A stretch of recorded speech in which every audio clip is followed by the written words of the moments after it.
Mesdames, Messieurs, bonsoir et bienvenue à cette grande édition d'information sur la télévision Labari.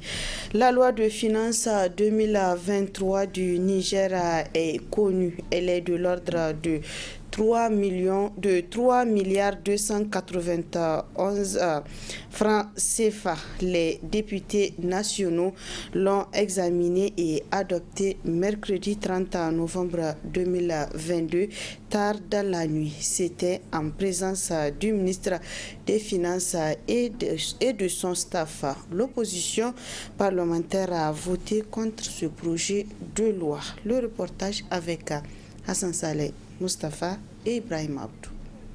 Cette augmentation prend en compte les besoins en personnel exprimés. Après une journée de présentation devant la représentation nationale, estimée à plus de 3 291 milliards de francs CFA, a été examinée et votée par les députés nationaux avec 135 voix pour, 26 contre et 0 abstention, un vote à la grande satisfaction du ministre des Finances. Le projet est conforme naturellement aux orientations du gouvernement, notamment en ce qui concerne l'allocation des ressources qui sont en priorité allouées à la défense de l'intégrité territoriale de notre pays, donc le renforcement des capacités opérationnelles de nos forces de défense et de sécurité, au renforcement de la résilience et de la modernisation du monde rural, à la santé de nos populations, au renforcement, à l'amélioration de la qualité du système éducatif à travers notamment la construction des classes et les internats, mais également les autres infrastructures routières et les autres infrastructures destinées à promouvoir le développement de l'économie. Le projet de loi des finances est aussi accompagné par un certain nombre de mesures destinées à promouvoir, bien sûr, à renforcer la mobilisation des ressources, mais aussi à promouvoir le développement d'un certain nombre de secteurs, notamment celui du transport, mais aussi le secteur industriel, notamment dans le contexte de l'opérationnalisation de la zone de libre-échange continentale. 53% du budget 2023 repose sur l'aide extérieure, notamment l'aide budgétaire. Malgré tout, avec l'optimisme et les possibilités qu'il y a encore, les possibilités réduisantes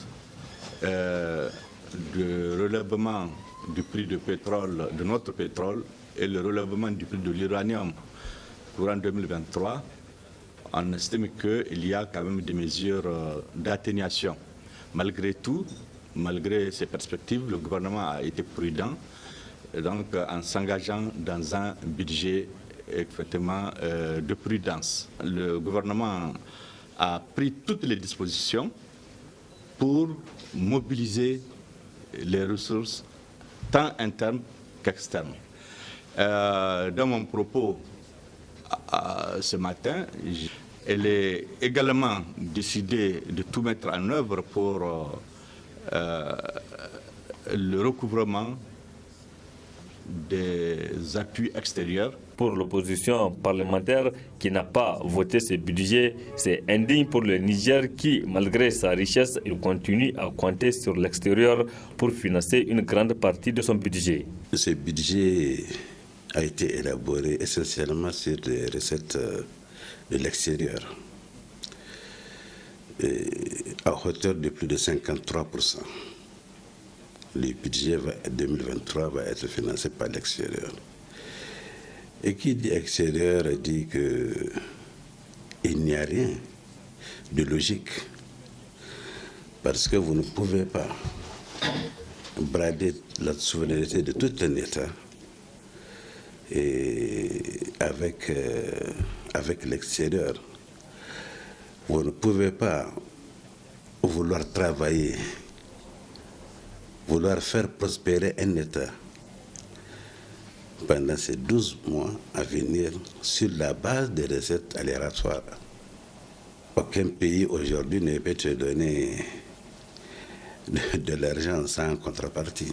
Le budget 2023, arrêté en recettes et en dépenses à plus de 3 291 milliards de francs CFA, a connu une hausse de 164 milliards de francs CFA comparé à celui de 2022 qui est de 3 124,42 milliards de francs CFA. Ce projet de loi 2023 se repose sur 69 articles qui contiennent 27 nouvelles mesures en fiscalité intérieure et 5 mesures nouvelles en fiscalité de porte, notamment les exonérations sur des véhicules de transport de marchandises et de transport de personnes, mais aussi sur les intrants agricoles. Notons bien, cette loi de finances 2023 du Niger est connue. Elle est de l'ordre de 3 291 milliards francs CFA. Allons cette fois-ci à la découverte du marché Liboré situé à une dizaine de kilomètres de la capitale Niamey. C'est un élément réalisé dans le cadre de Web TV Matas. Situé à une quinzaine de kilomètres de la ville de Niamey, Liboré dispose d'un marché hebdomadaire animé chaque lundi. Différents articles, dont des paillotes, sont vendus dans ce marché. Accessibles, ces paillotes sont sollicitées pour multiples usages. C'est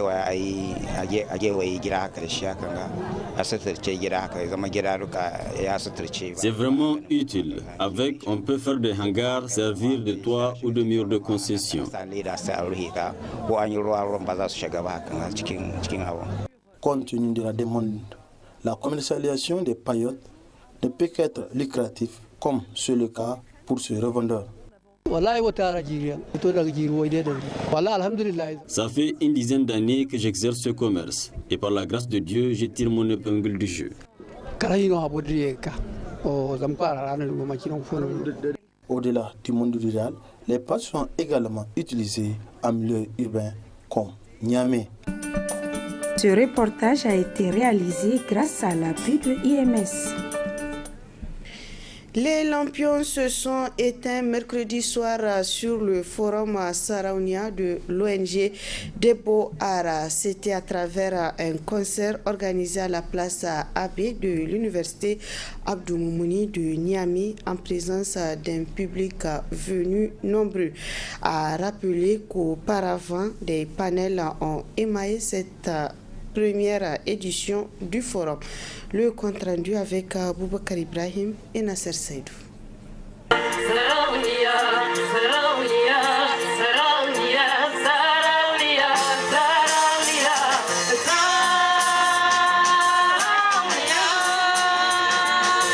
C'est donc par un concert que s'est achevée la toute première édition du forum Saraounia porté par l'ONG Debo Art.